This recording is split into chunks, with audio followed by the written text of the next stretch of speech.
Never have I been so happy to eat my words. Bladekisser is everything that Trepang2 needed. It fixes the story. I didn't expect that. In my last video, I was pretty convinced that the DLC was going to have some awesome gameplay, which it does, but that the story would fumble again, and it would just kind of be something to ignore while you enjoy all the action. Well, I was wrong, and I'm so happy I'm wrong. Because Trepang Studios absolutely saved the story.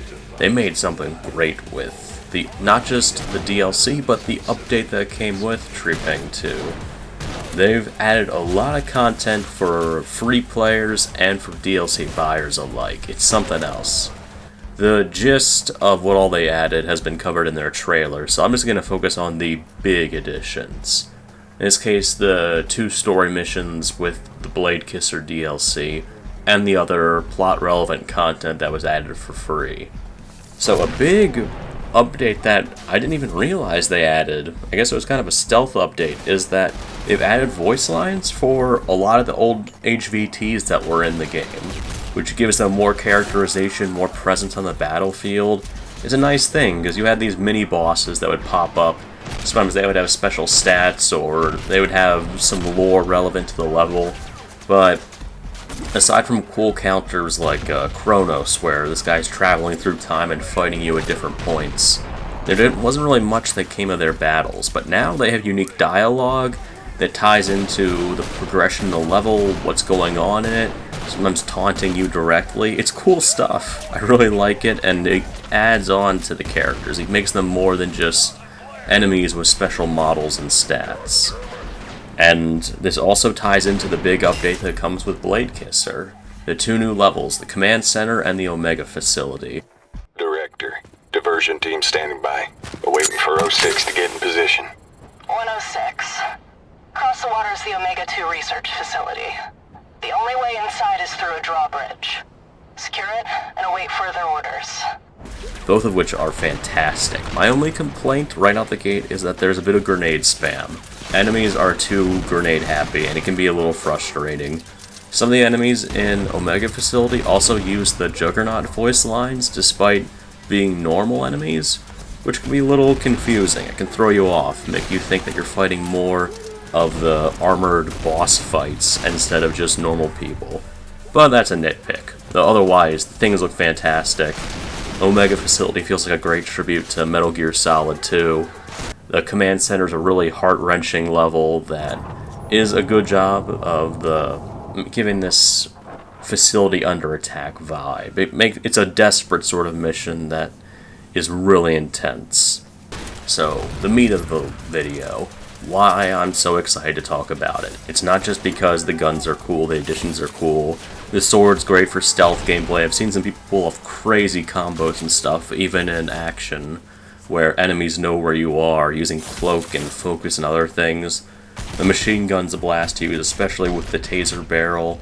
The revolver is perfect for the focus to line up a shot, turn off focus to score additional slowdown time, that sort of strategy. It's a blast to use, especially dual-wielded, and it's cool that enemies not only use the machine gun and the revolver, but that it's also retroactively added to Horde mode and past levels.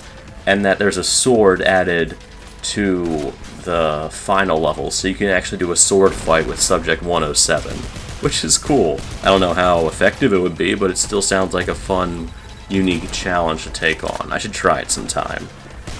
But both Omega Facility and Command Center address the core issue I have with Trepang2, which is that Horizon did not earn the sudden twist at the end of the game, and that Task Force 27 wasn't nearly as bad as the game made them out to be. And it does this in a level-handed way. It's not over the top with guilting and shaming the player. It's not over the top in making Task Force 27 villainous or making Horizon heroic. It just adds a little more nuance, and it's perfect. I didn't expect any of this. I didn't, and I'm so happy. I like eating my words. I like being proven wrong. I like it when I get shut up and being shown something better. And this is exactly it. They really cooked here. So Omega Facility starts straightforward. You're on an oil rig, sort of like the Metal Gear Solid 2 tanker, or the whatever it is. And you're attacking the facility to get to a Horizon Research Center hidden underneath it. And there's some initial stealth areas. You can throw enemies over the water, you can over the rails, mix of stealth and action. Enemies are good, it gives you new weapons a chance to shine. There's an awesome boss fight with a submarine of all things. You're wielding machine guns going toe-to-toe with a submarine while it's deploying soldiers and firing rockets at you. All hands, battle stations, prep for contact. Begin ascension. Beginning ascension. Blowing ballast tanks. Drop pods loaded. Targeting systems online. Weapons check complete. Surface. Fire at will. Very creative boss fight. What I like is that it adds a lot of care to the characterization of Horizon. You actually see them evacuating their civilian workforce. You can hear the panic from the scientists and engineers there as they're trying to get off the facility because they know it's under attack. And Horizon's soldiers are scrambling to try to get transport choppers out. And at the same time, Task Force 27 is going a little overboard with the ordnance, just bombing the crap out of the facility, going so far as to attack the transport choppers with Raven not even realizing he's shooting down civilian evacuation helicopters. God, we're being invaded. All civilian personnel, evacuate immediately. That's another chopper down. Why aren't they fighting back? And the other pilots just not caring, just having the time of their lives blowing people up. And it does a good job of illustrating the point that the game was trying to make in the levels, that Horizon does care about its own, and it is trying to protect the unarmed people that work for them. And even though it might not succeed, but they're certainly trying, and that there still are absolute, bastards that are still working for the company. It's just that there are decent people among them. Like, there's a part where you take down a bunch of Horizon reinforcements that have been sent in to kill you, and there's one guy left, one engineer, who comes across all the chaos, and he's just horrified. He's screaming at you that you murdered all his friends, and he's just got a pistol. He can't do anything to you, but he's still a threat, and you feel bad just taking him down and killing him because he can't defeat you, unless you're on rage mode. But he's still an enemy, he's still armed, he's still trying to kill you.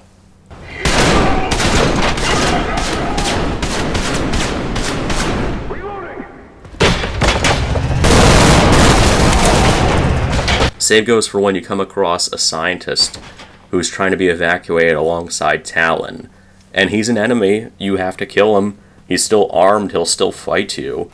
But it's a pretty hopeless fight, and the game makes that really clear. He's not wearing armor, he's not suited up to the gills like the other guys. I ended up trying to see if I could just throw him out of the way, but in the end there wasn't really a way to spare him, so I just ended up breaking his neck. And I felt bad about that. Popping a new clip!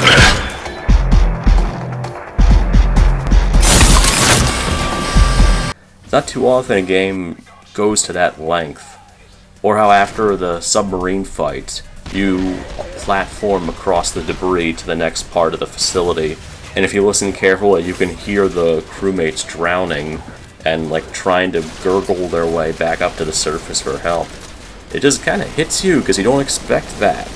You don't expect the game to be slipping these punches in after this badass power fantasy where you're gunning down tons of soldiers.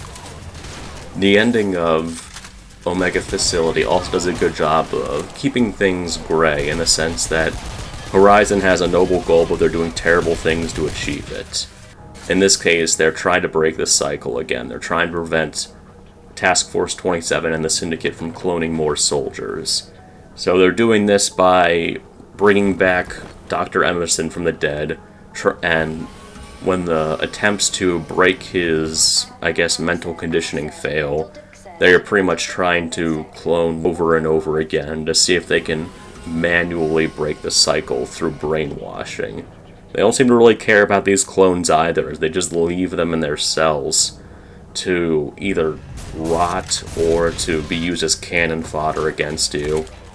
And when you are eventually forced to put Emerson down, it's kind of drawn out. You're destroying the facility's main power supply that's keeping him alive.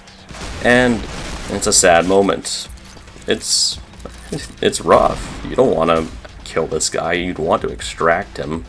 The task force director tries to make it seem like you're just killing some copy of him, but you can tell it's still him at the end of the day. It's a good mission, and ends on a bittersweet note, which is also the case for the command center when you're backing up Task Force 63. Out! They got anti-air guns! Fuck!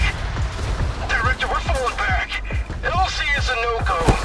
Their command center is under attack by Horizon. Their commanding officer killed himself to avoid falling into the hands of Horizon, and his second-in-command is taken over as the Monitor. And morale's low. You're coming in as their ace in the hole to try to save them, but it's just a shit show right out the start. And the game makes it clear as to how desperate things are. That Horizon's deliberately destroying ways for them to evacuate. They're blaring demoralizing messages through the caverns in the command center, basically taunting them with the fact that they'll either be killed by Horizon or betrayed by Task Force 27.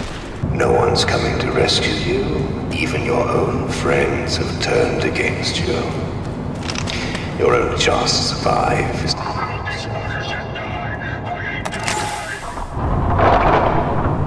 And even 106 gets overwhelmed at times, like just through sheer combined arms, through airstrikes and things like that being carried out by Horizon. Eventually you get to the point where all of the exfiltration points for Task Force 63 are cut off, and the current commander, the Monitor, is just in a full panic because he can't evacuate all of his wounded. So the Task Force 27 director makes a choice for him, since even though he's adamant his men won't talk, there's still ways Horizon could torture them or brainwash them into submission. So she has 106 kill off the wounded members of Task Force 63 to make it easier.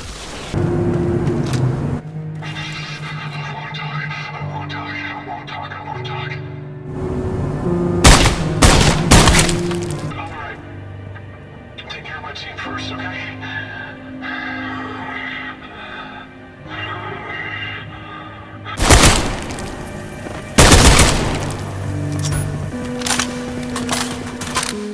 It's done. 6-3. Your director would have done the same thing. It's not easy for any of us. And that means you have to do it. You have to walk into these crates where they're hiding out in, where they're thinking you're there to rescue them, or they're begging you to stop because they won't talk, they won't defect to Horizon, or they're just pissed that they know what you're about to do and they can't believe you're doing it. And you can't progress in the mission until you do it, either with a sword or a gun or anything else. And it's rough. It is very rough. That seems to be a recurring theme in these missions, of making very hard choices and having to live with the consequences. The consequences being that this is what causes the Monitor to snap, and to decide that he has a better chance of survival. His men have a better chance of survival with Horizon, leading to him telling his men to stand down and to join forces with Horizon against you. Task Force 6-3, we can only guarantee your safety as long as we team up and kill 106. That can be arranged. Give him everything you got, man! Which leads to the scenes in the trailer where you're fighting against Task Force 63 and Horizon, which they basically play like the regular Task Force 27 enemies in the Syndicate HQ finale. But it's crazy. It's an intense section. I don't know what else to say. Basically fighting against some guys who are fighting for their lives, guys you came to rescue. What starts as a rescue mission turns into a slaughter of your former allies because they turned traitor not out of hatred for you, not out of any resentment toward Task Force 27, but just because they see that as their best option for survival. If any more of them get wounded, you've already shown you'll turn on them and kill them, even if you didn't really want to. What starts out as an attempt to save Task Force 27 basically turns into a mission to destroy them, to destroy their command center and their intel and what's left of their troops. Let's get this over with. When you're ultimately picked up by Raven and Falcon, it's just a hollow feeling.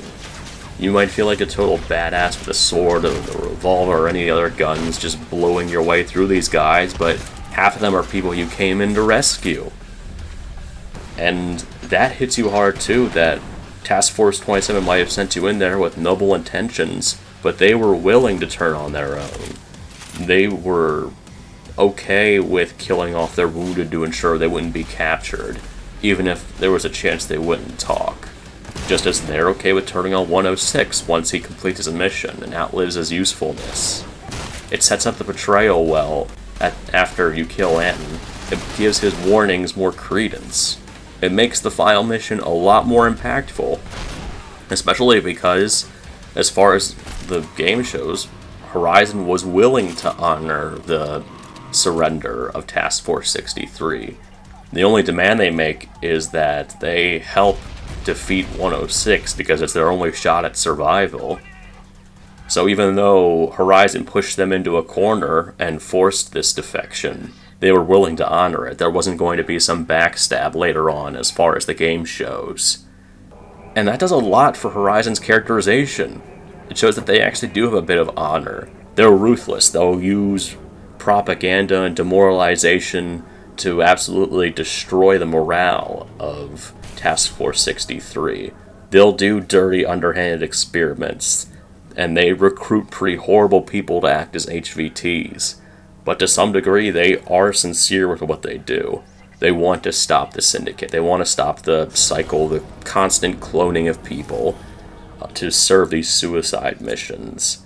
They do it in horrible ways, and it isn't justified, but you see why they're doing it, and you also see the negative parts of the Syndicate in Task Force 27.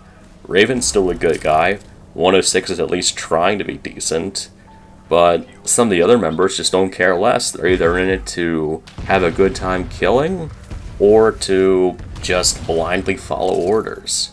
Being kept in the dark seems to be a recurring theme, with the Monitor being kept in the dark about the policy to kill wounded, with 106 being kept in the dark about the civilian transports being shot down, same with Raven.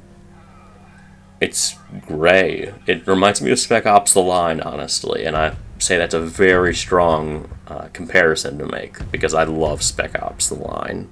What's the matter? Don't want to stay and watch the light show? Yeah, not my kind of thing either. Let's go.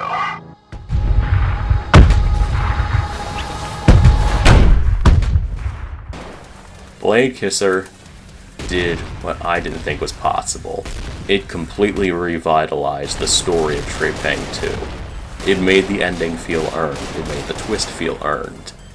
It made me want to revisit the campaign, especially with the new HVTs added, with the new weapons being put in the campaign. There's a lot I would love to see, now that this has completely just turned everything the way it should be. It didn't turn the campaign on its head, it more fully realized the potential it had. And I'd say that's a massive achievement. So shout out to the creators of the game for making this great DLC, for including this awesome free update alongside it, and for continuing to develop and to refine what was already a great game.